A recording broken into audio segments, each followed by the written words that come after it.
Hello, everybody. Good evening, wherever you're joining us from, even if you're live, especially if you're live. And if you join us later in the archives, thank you so much for supporting your local independent bookstore and for supporting events like this.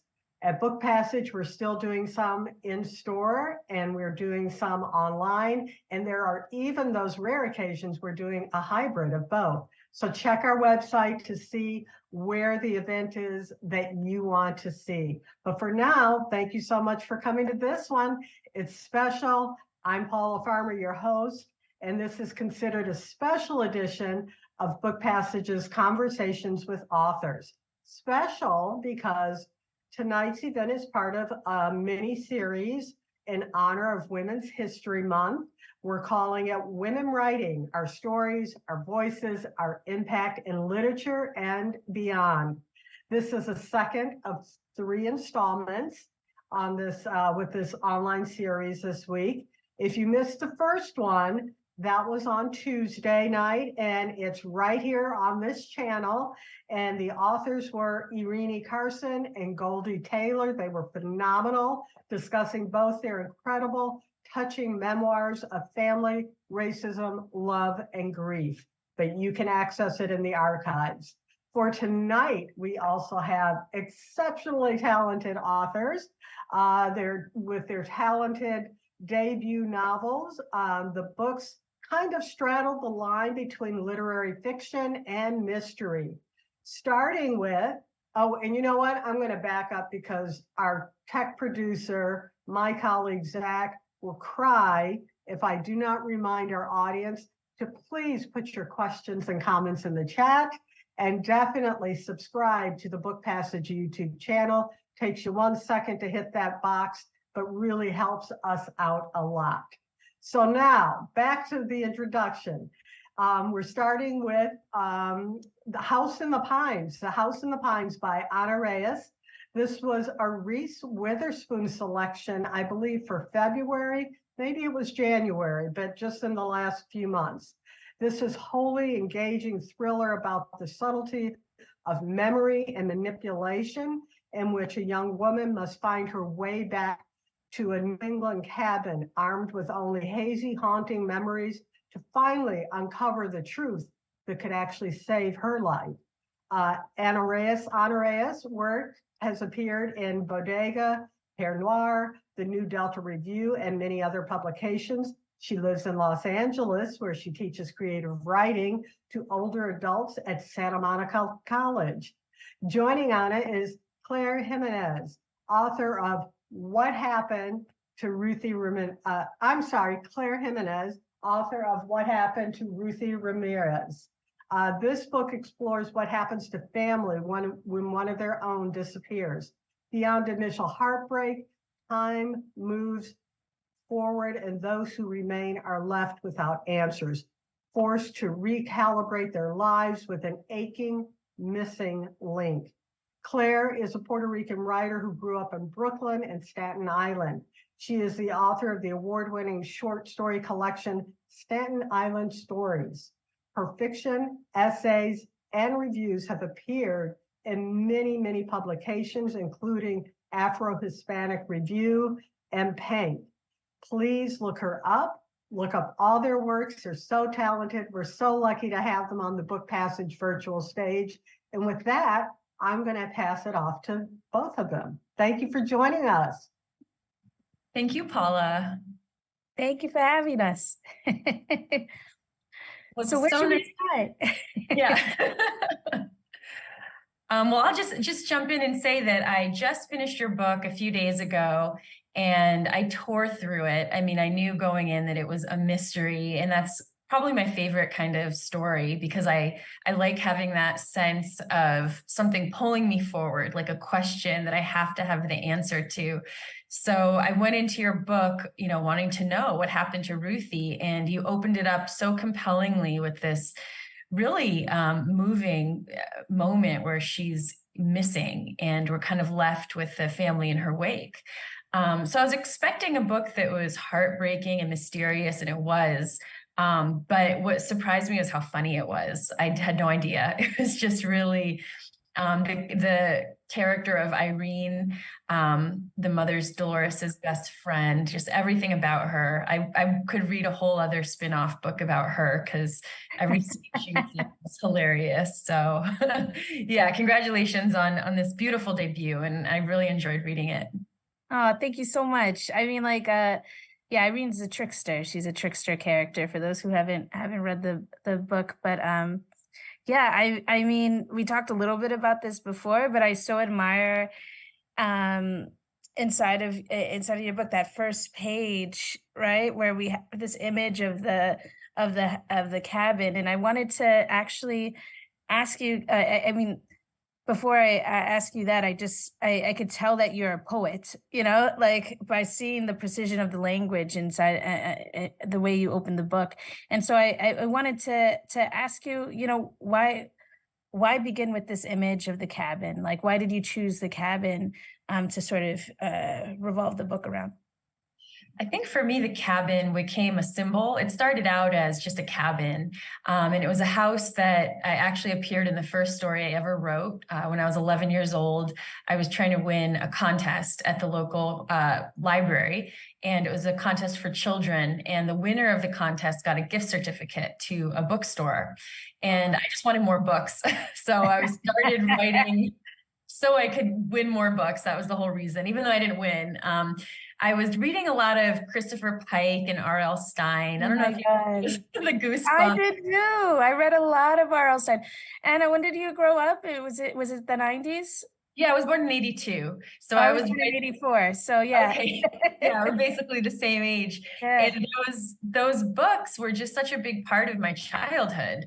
I was reading, I could just sit down and tear through a whole Goosebumps book in one sitting, and it was just my favorite thing. So I was reading a lot of those books, and this is around the time when I wrote my first story for the children's writing contest. And it really was kind of like Fear Street fan fiction or Goosebumps.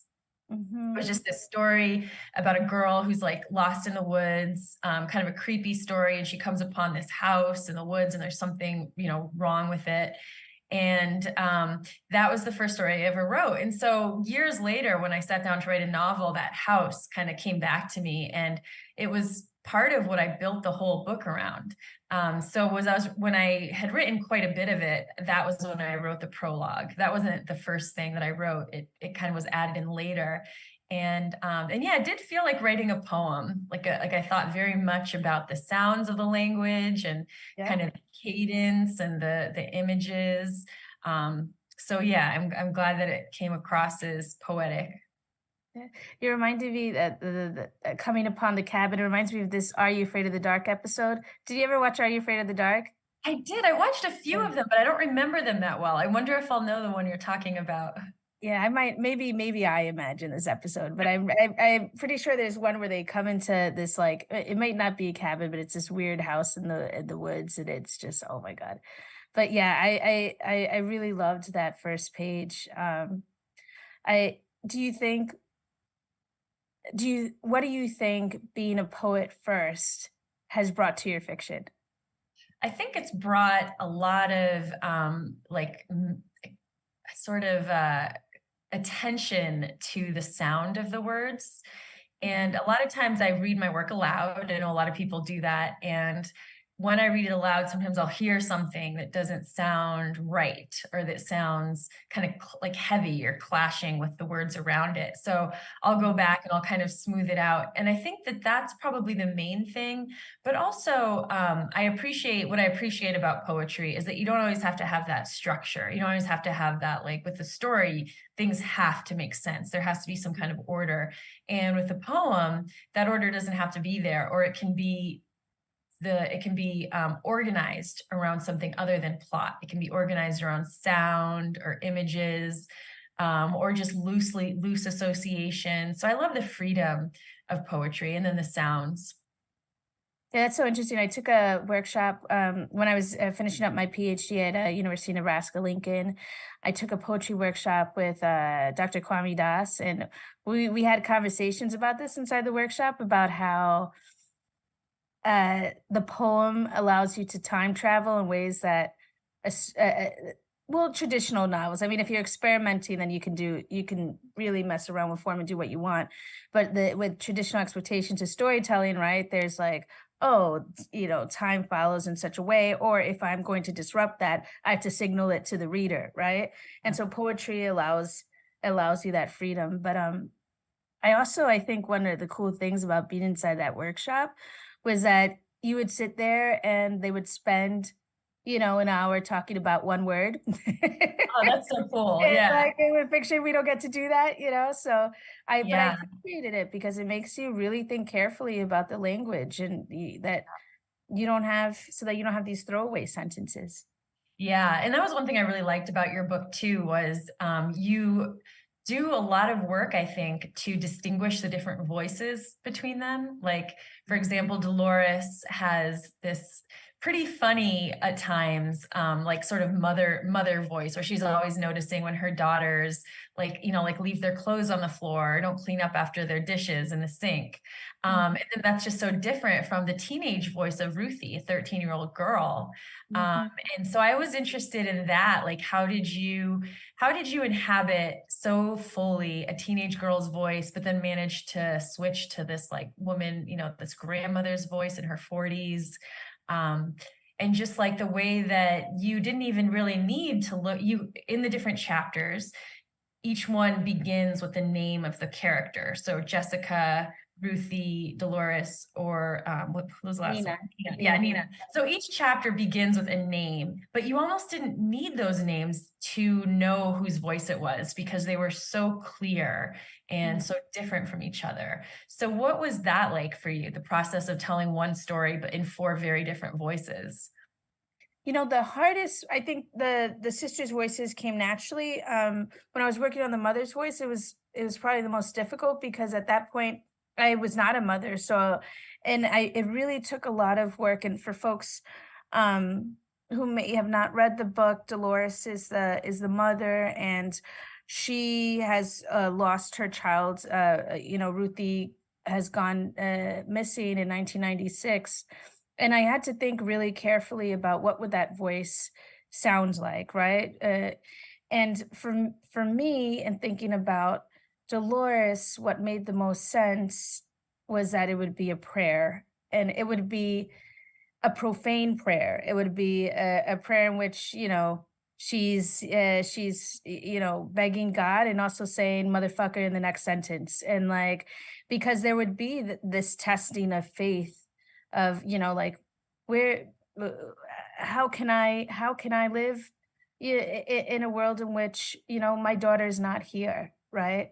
And so I think that was a difficult perspective to craft because I wanted to do it with honor and to, you know, and dignity, and to not be over sentimental, because I think sentimentality can cheapen it, but also to be honest, so that there was this earnestness on the mother's part. Yeah, that was actually one of my favorite chapters, was where Dolores was talking directly to God.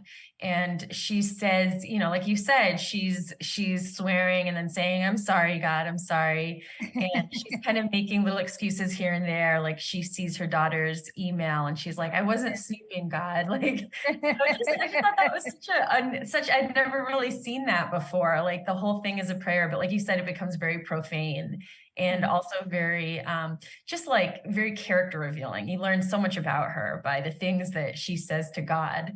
And I just thought that was a really cool way a cool way into a character and into a chapter. Thank you. It was fun to write. It was fun. I I wanted to ask you, because this is a book that just, I mean, I picked it up.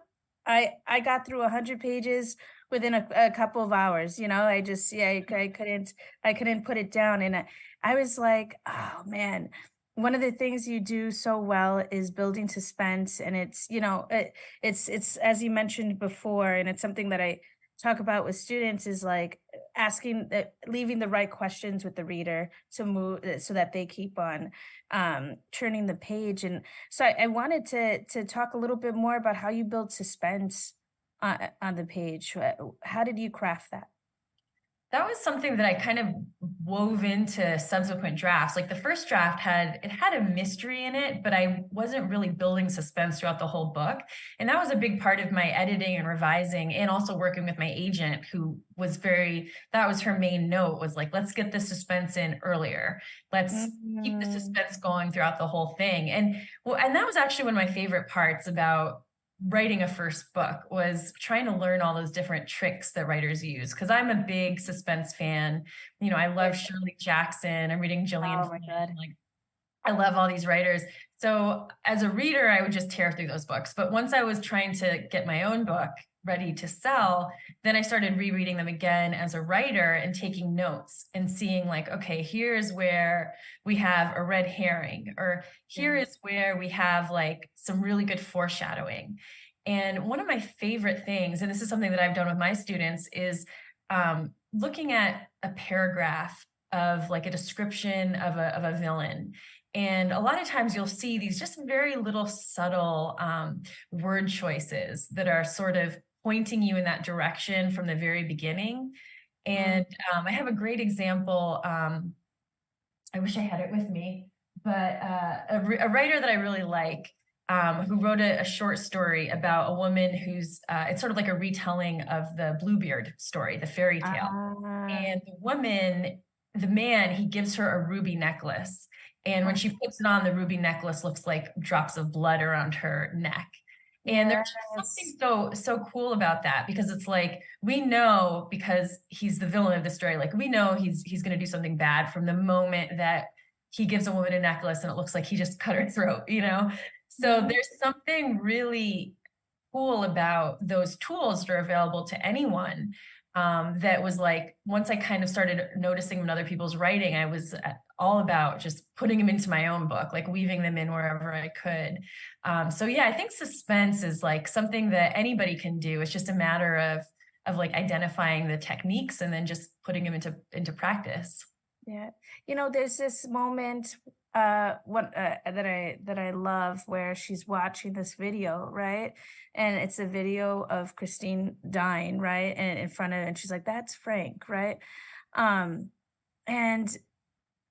I think what was so compelling about that moment was that, you know, we live in a time in which we see violence, you know, all the time, you know, on our feeds, right? And we witness it, right? And so there was something that really resonated with me when you know, opening the novel up there, because it kind of, it made you think of all of the other violences we've witnessed, right? And Maya becomes obsessed. You know, she's trying to figure out what happened. Yeah, I feel like that's a really interesting like overlap between our books, because you know, there's so many stories about women being the victims of crime. And I think you talked about that, or touched a little bit on that idea with the women in the reality TV show who are always fighting each other and people are actually getting hurt. And yeah, I think that's really interesting how, you know, as a thriller writer, a thriller reader, as I'm setting this story, it felt most natural to write it from a woman's perspective, because that's, you know, my perspective. But then for the person who goes missing to also be a woman, because they're best friends. So it kind of like made sense. But I was also realizing that I was kind of doing that same trope that we see a lot, and, you know, wanting to be conscious of that and not having it feel exploitative. And I really like the way that you talked about the role of the audience and who is this for, like with the reality TV show. Yeah. Oh man, there's so much there. I'm just thinking, you know, can you talk a little bit about time and how you mess around with that? Yeah, so my story is told in dual timelines. We have the present day storyline, and then we have a storyline from my main character Maya's past, which took place 7 years ago. So what I really liked about doing this was that I originally didn't have a dual timeline. It was all set in the present, but I would have these flashbacks. And as I was writing the flashbacks, I realized the flashbacks are about the last summer of Maya and her best friend, because the best friend died at the end of the summer. So I felt like there's so much drama in there. Like, we know what's going to happen. We know this girl is going to die. So I think that we naturally want to know, like, how did she spend her last days, you know, weeks, and then hours of her life, and like what exactly led up to her death. So as I was inserting these flashbacks in my first draft, I realized, like, why not expand those into their own chapters? Because it's fun to write. I think people in my workshop, I was writing this in grad school, were like, this is interesting.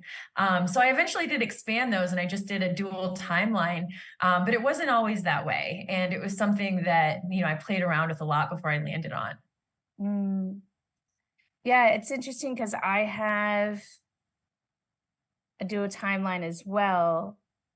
There's, you know, there's the present action of the family looking for Ruthy, right?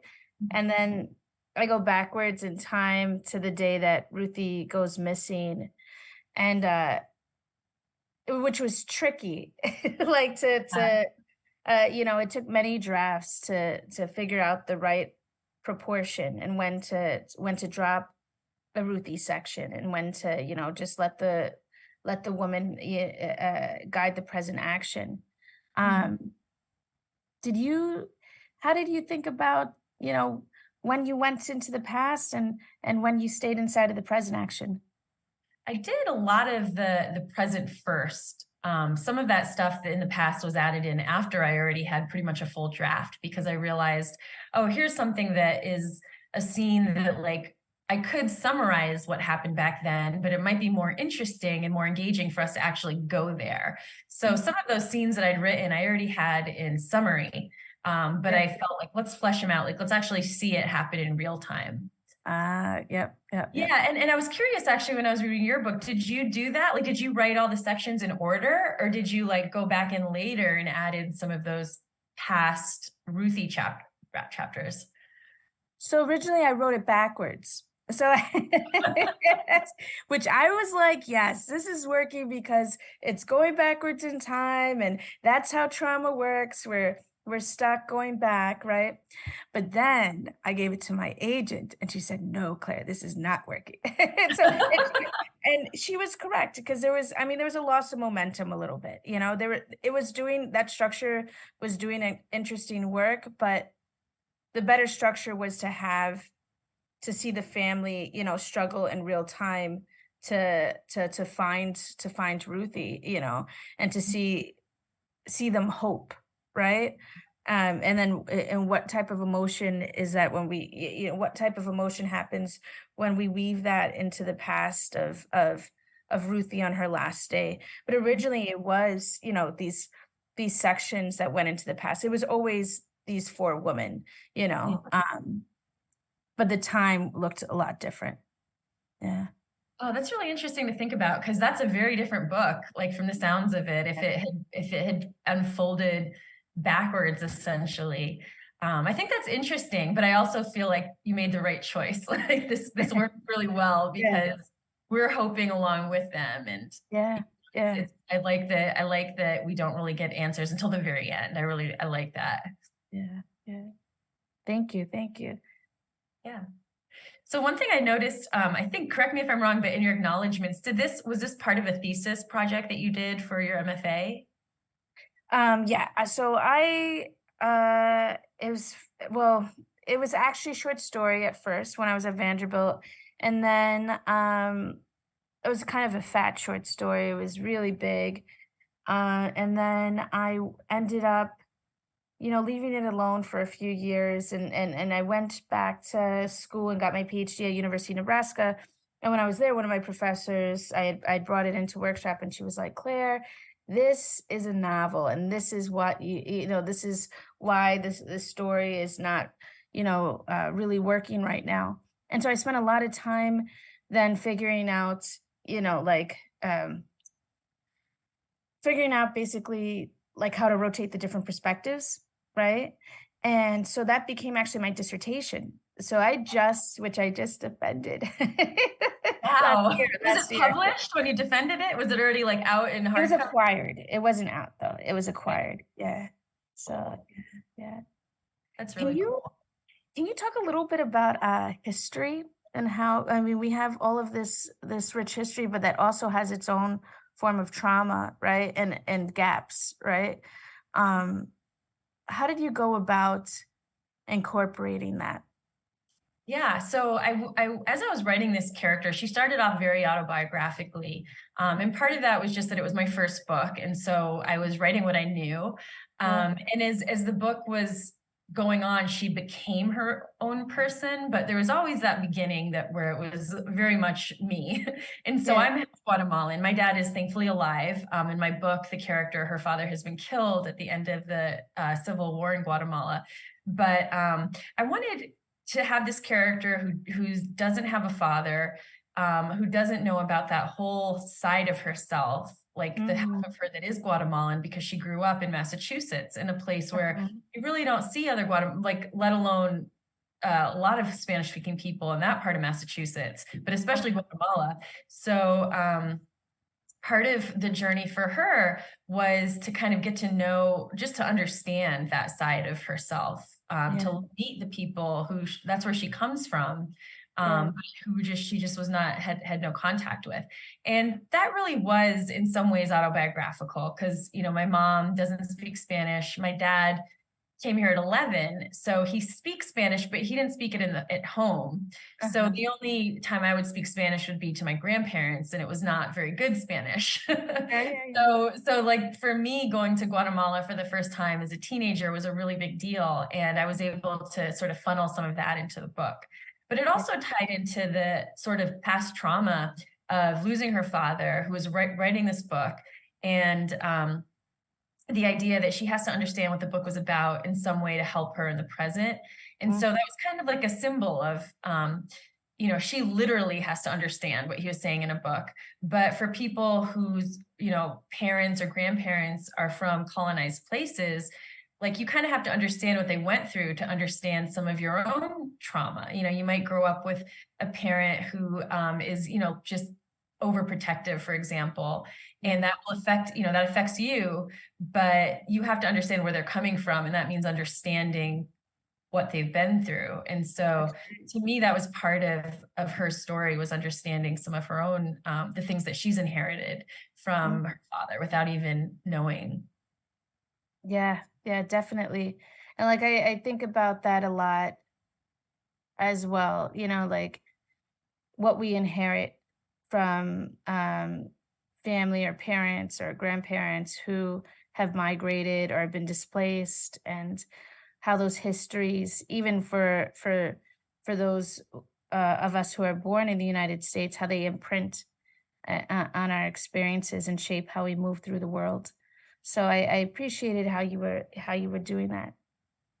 Yeah, yeah, I feel like you also did that, talking about how Dolores had been back and forth from Puerto Rico multiple times. And I don't think you went into so much why, but there was sort of that implication of things were really hard for her and her family. And that's why they kind of kept coming back and forth. And so I really liked that you kind of got that in there, and it was subtle, but it was definitely a part of it. It was, you know, her backstory and where she's coming from. And one scene that I really loved too was Nina is working at a lingerie shop, and she's expected to speak Spanish by her boss and by a customer. And there was something, I was like, both, it was funny, but it was also kind of heartbreaking and so relatable, like for me, you know, not really speaking Spanish that well. And I've tried really hard as I got older to improve my Spanish, but I'm always kind of self-conscious about it. So I really related to that part where here's this woman who everybody expects to, you know, to be something, or to just to be different than she is, and the expectations that are put on her. I thought that was really powerful. Well, thank you. And I think like yeah, I guess I was interested in, well, first, like the circular migration of the mother, right? That experience is true for a lot of Puerto Ricans, right? Because, you know, obviously there's citizenship. Yeah. So you know, at times, you know, you may be in New York and then you go back to PR and then you go back to New York. And that's a common story for a lot of families, depending on what, you know, opportunities are available. But I also was thinking a lot about what are the, you know, what are the underrepresented, you know, experiences of the diaspora, right? Like when we when we see Puerto Ricans on TV, it's often like, you know, the West Side Story, which was written by white people, you know, and they're speaking rapid Spanish, but you don't think about how maybe, you know, there's a loss of language and how that's a direct effect of colonialism, right? Yeah. And at the same time, how even if it's a direct effect of colonialism, you know, for those of us who don't speak the language well, we're made to feel shame, right? And so this was another topic that I was playing around with Nina's character. Yeah. Yeah. Yeah, I thought that I really liked that scene. That was another scene where there's so many moments where it's funny, but it's also very real and very heartbreaking. And that was just one of the parts where I was like underlining passages. Thank you. Could we talk about how, I mean, we talked a little bit about this, but I mean, there's all this, obviously this conversation about like making sure we don't write trauma porn, right? Like, and all of this. And I mean, most recently, I think there was an essay, I forget, I'm sorry, my phone, I'm turning it off. But, but most recently there was a conversation about like, you know, trauma narratives and how they may be problematic and all of this. How do we write trauma? How do you approach trauma? How do you, you know, what are your thoughts about this?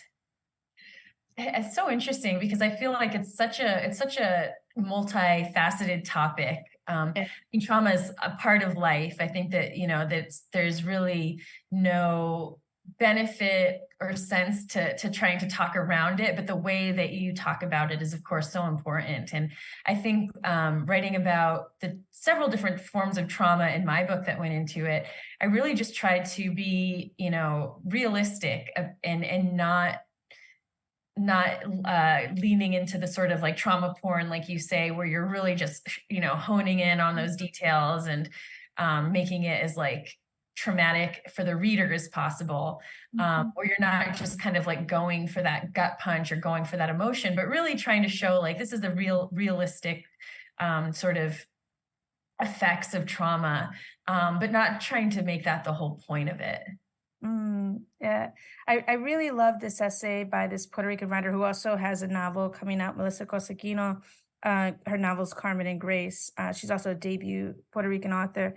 And she had written an essay a few years ago in which she talks about, directly about, some of the questions people raise about like, oh, how come whenever you see a Puerto Rican on TV or in a book, there's drugs, there's violence, there's all of this. And but one thing that I think she says so wonderfully is that, I can't write about my life without writing about what brought me to my knees, right? And I think that it, it may be tempting to paint these, beautiful rosy pictures, but the truth is that, we are messy. People are messy, and we deserve to write about that mess just as much as, as white folks. Yeah. I would like to read that book because I follow her on social media, and so I've seen a lot about that book. Wonderful. And it's definitely on my TBR, so maybe I'll check out that essay too. Do you know where it was published? It's actually online, and if you do a quick search, I wish I had the title of it, but if you look up Melissa Cosequino, her website will pop up and it'll be there. And Okay. Cosequino for viewers, it's COS, and Aquino is AQUINO, and her first name is Melissa. Shout out also to Jennifer Maritza Macaulay, who has a debut book coming out too. So it looks like we have a question from Paula. Linda asks for Claire, have you written in Spanish and will your book get translated? So great question. So my book incorporates Spanish, but it's not, I don't write purely in Spanish. My Spanish is actually not that great. I grew up with it inside of my home. And, as a scholar, I read books in Spanish, and that's especially with I work on a digital archive called the Puerto Rican Literature Project, where we're digitizing poetry and interviewing Puerto Rican poets in both the diaspora and in the archipelago. But my book is going to be translated through HarperCollins. It was picked up for translation. And so that should be coming soon. So you can look out for that. My book's being translated into Spanish too, I recently found out, by a company, by a publisher in Spain. So is yours in Spain, or are you going to have, and I'm curious. It's here. Okay. Yeah. I was going to say, it's so, I feel like there is such a difference between, Puerto Rican Spanish and what they're speaking in Spain. So I'm glad to hear that they're doing that here, because I feel like they'll be sure to get that right. Yeah. And hoping for a Puerto Rican translator too. That I think is wonderful. That is really wonderful. Sure. Did you have any more? Oh, no. Okay. Have you ever done Anna, have you ever worked with translating your own work? I haven't. No, I don't feel confident enough in my Spanish to translate it. But my family in Guatemala has all been, constantly asking, like, is it going to be in Spanish? Is it, because they don't speak any English. Yeah. I'm excited, and I'm also a little bit nervous because they have all these expectations around the book, and then, in a year or so, or whenever the translation comes out, they're going to be reading it, and a lot of it is set in Guatemala. So I'm really like hoping that they, that they like it, and that they think about, the representation. But yeah, I'm really excited to have it. Yeah. With the Harper, so they have a Spanish, they do Spanish translation here in like as part of their, that's so cool. I had no idea. For some reason, I just assumed it had to be from like out of the US. No, I mean, we're really excited. I honestly was just, I found out like a few months ago, I think during the summer. And, of course, I have family who only speak Spanish also. So to have the opportunity to put the book, in their hands, that just means the world to me. It also raises questions about like translation, right? What is not translatable? And so I'm interested in how the translator will work with that material. One question I always have about translation is if you're thinking about like rhythm and I think you, it seems like are too, especially with some of the more like some of the moments like for Ruthy, for example, where they're talking quickly and there's kind of like that real like bantery feel. Like how easily is that translatable into another language? I assume it's gonna, I assume they have ways of doing that, but I would I would just really want to see that preserved. Yeah, I think for some of it, it'll be easier. I think because of the mother, you know, her first language is Spanish, right? And so maybe there'll be more of a natural, I think, a natural translation. But I, you know, those questions fascinate me, and I admire translators so much. I just think Yeah. they're such smart people. And whenever there's like a workshop on translation or a lecture, I just like sit there in awe as they talk about it. Yeah. So this project that you're doing, translating poetry, is that something that's available online, like an archive? So, oh yeah, so we actually, I'm working with a team of Puerto Rican scholars and writers, both inside of the United States and inside of Puerto Rico, and the University of Houston, Arte Público Press, the digital humanities specialist there. And we are, it's right now we're in year 3 of a 3-year cycle. We had gotten a grant through the Mellon Foundation.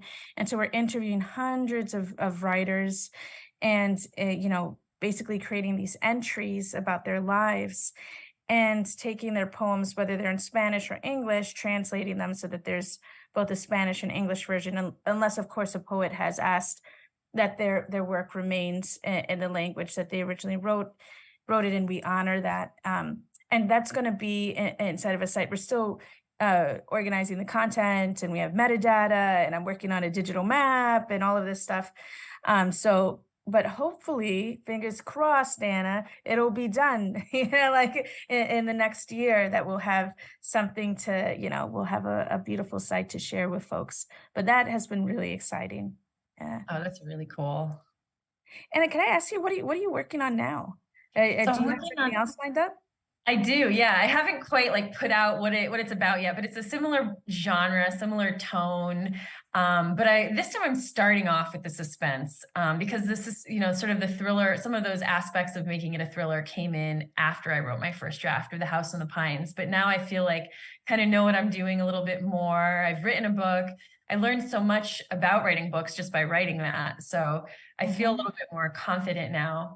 At the same time, everything feels like every project feels very different, and now I feel like there's a certain standard. So it's daunting and exciting to be jumping into something new right now. Yeah. I love what you said about learning something. I feel like anytime I finish writing something, I learned something from that process. Do you feel like what are the things you feel like you learned from writing this book? I think I learned to do a little more outlining than I did for the first book. The first book, I really didn't outline anything. I kind of just figured it out as I went, and then did a lot of editing, probably throughout, 30,000 words over the course of the whole thing, because I was writing things and then being like, well, that doesn't really fit. So I think what I've learned going into the second book is don't start writing a chapter until I really know what the chapter is about, what I know, how it's going to end. I don't outline very meticulously, but I have an idea of what the general plot is now, and go in knowing what I'm doing. And that saves so much time. It's just so much more efficient. Yeah. I can imagine. I wish I was that way. Oh my God. I start with voice, and then I have to nail down the voice, and then I'll just go and I'll kind of try to figure it out from there. But it's kind of like the subsequent drafts are interpreting the first one as if it were a dream, and then you're trying to figure out like, oh, what is this about? But yes, maybe for this next project I'll do an outline. And I think actually Paula has some questions for us. I do as promised. And actually, the more the two of you talk, the more it's like, I want to get in on this. I want to jump in on this.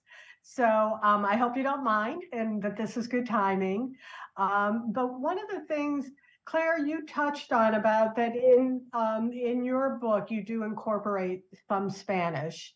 I have interviewed a lot of authors from different backgrounds, Latinx authors, Middle Eastern, Indian, etc. And all of them at some point touch on the fact that maybe they really had some maybe pushback from their editor about incorporating their language and, wanting it to fit in the traditional, or they use some kind of symbol or something that was, original to their heritage. And I'm just wondering, when you wanted to incorporate the Spanish, did you get any pushback?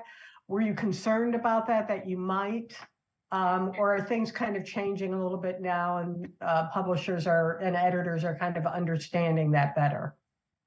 I was very fortunate because Seema, my editor, did not, blink at all. She was like, do she loved the book when she acquired it.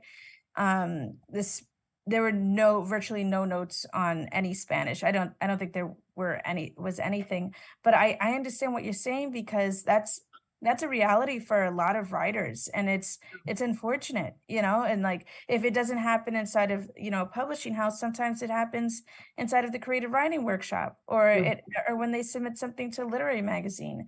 And I think that, the real, oh man, the real tragedy about it is that it, sometimes it forces writers to erase some of the language that they originally had. And I would encourage, if anybody's listening who's struggling with this, to, stick to your guns, like keep the language there and push back.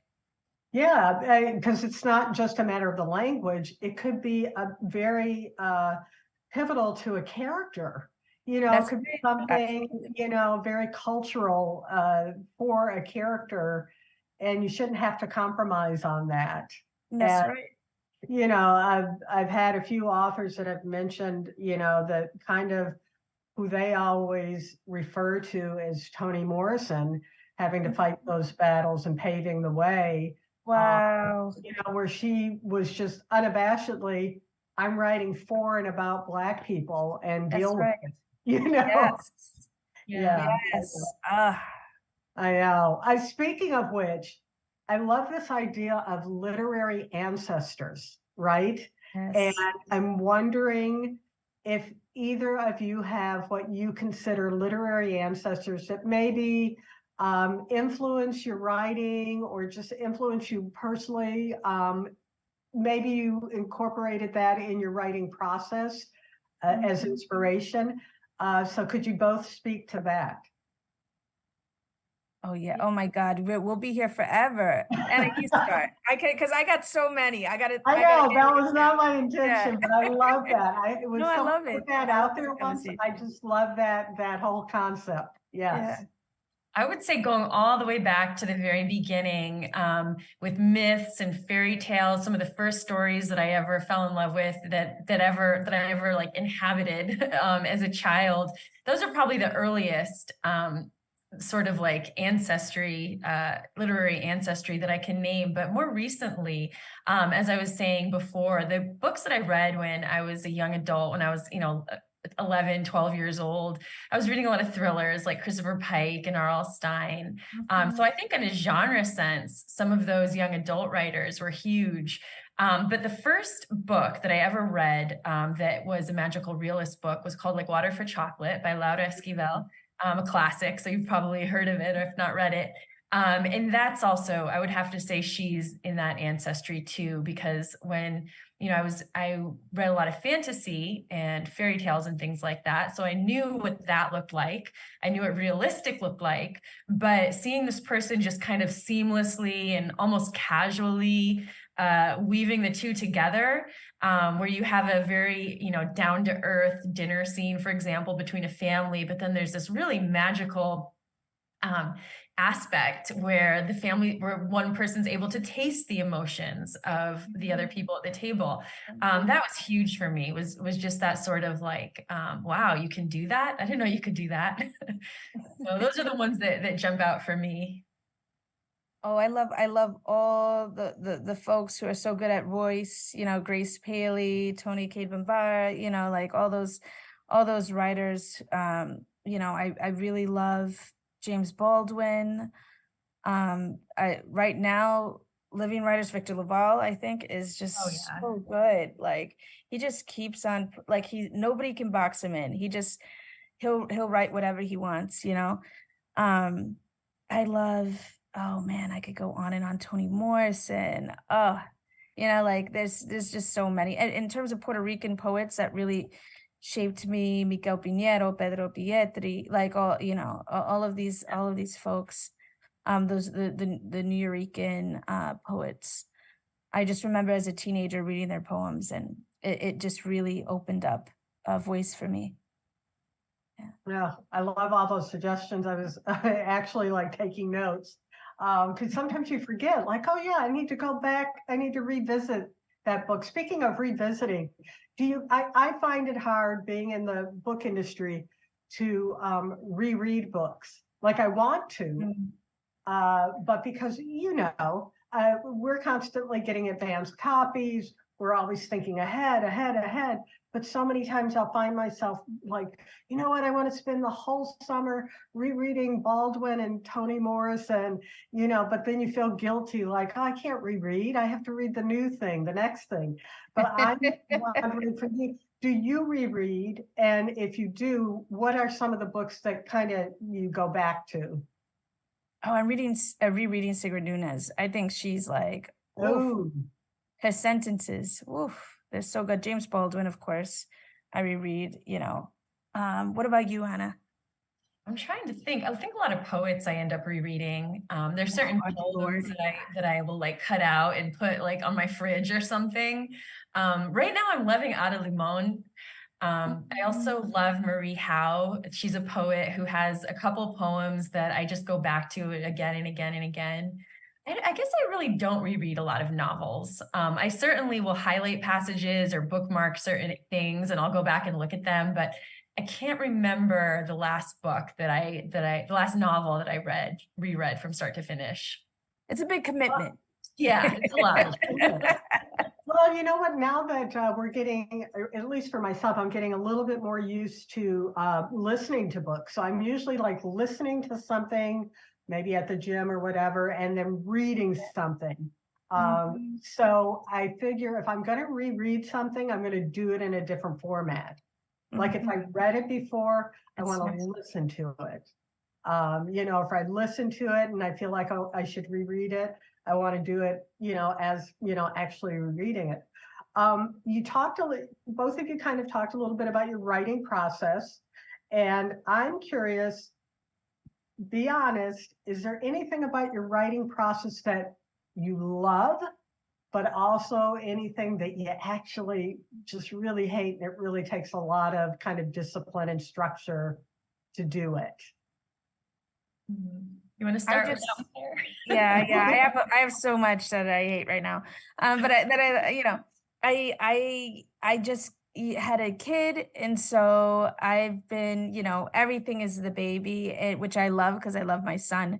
But it's a struggle to get time to write, so that's one thing that I've been trying to be more disciplined about, finding time at night when he's asleep to write. What do I love about writing? I love that first stage where it's play, like you're just having fun. And it's like that question of what if this person does this? What if this person walks into a room, What about you, Anna? Yeah, I agree with that second part. I really love as I get to know the characters, because when you first start writing, or when I first start writing, the characters aren't totally in focus yet. But the more I write, the more I get to know them, like the more I actually see them in scene, see them making choices. So that's probably my favorite part. I think the part just of my day-to-day process that I would like to change is it takes me a long time to settle in. So a lot of times I'll get up, I'll be like, oh, I'm going to spend the whole day writing. And then before I know it, it's noon and I'm still kind of responding to emails or worse, I'm on social media or something. So once I get into it, I'm into it, but I would like to just be able to flip a switch and be like immersed in my writing. It takes me a while to sort of get to that point. Yeah. Yeah. Yeah, Claire, I think you kind of snuck out of the second half of that and telling us what you don't like about the writing process. Oh, a lack of time. That's what that's where I was going about it. But Yeah. or maybe, okay, so maybe more specifically, I hate when it takes, sometimes when you hit a difficult scene and you have to be patient. It takes time, and you know that, okay, it's going to take me 2 weeks to figure this out, and it's going to take me revising as I walk to take it out, to figure it out, and I think that can be scary when you really just want the thing to be done, but you have to be patient with yourself and say, you know what, I sleep on it for a week, and then it'll come up. Yeah, that's interesting because you're giving yourself permission to not be kind of stressing it, which is not going to help you anyway, get through it. Yeah. It's almost like put it on the shelf, relax, and it'll come to you when it's supposed to come That's to you. right. Yeah, I like that. I like that. Well, last question. I know you both have projects. Either you're in the midst of your next project or you're thinking about it. I'm curious, are you going to stay in this genre? Do you want to stay with kind of working with mystery? You're both literary fiction writers, obviously, now. Or did this turn you off and you're going back to only poetry, essays, but specifically with genre? Do you think you'll stick with the genre? I do. I think that I'm fairly committed at this point to the thriller genre. I realize that I really enjoy that structure of setup and payoff, where you're laying in a question and then you're answering a question, and you keep kind of repeating that pattern, and you have one really big question at the center of the book that you're kind of moving around the whole time. So I think I'm going to stick in that space. Oh, and I love all genres, so it like. I like the freedom of, I use what I need to, depending on what the story demands. So, yeah. Well, I'm just excited that you're planning on keeping up with it, and we're going to get more content, more materials from both of you. Here are both their books, beautiful covers, very different. Thank you. But very, very indicative of the story. I love Ruthy. Oh, thank you. It just really popped. And then House in the Pines, very kind of ominous. And yeah, I love it. I love it. Thank you both so much for doing this. I look forward to your long career in writing, and that you'll be back on the Book Passage stage, maybe next time in person. That would be awesome. I would love that. Yeah. Love that. And thank you to our audience for tuning in, supporting Book Passage, supporting local independent bookstores. We do have both of these titles fully stocked in both San Francisco and Corte Madera. And feel free to come by or call or even go online. And I do believe for both of them, we might have signed copies or book plates. And if we don't, we're going to see about getting those. But either way, we've got a lot of audience members and just customers that love literary fiction and they love mysteries. These are two that should definitely be on your shelves. So thank you for supporting this event, these authors, and thank you to our very talented debut novelists, Claire and Anna. Thank you until we see you again. Bye-bye. Bye. Thank you.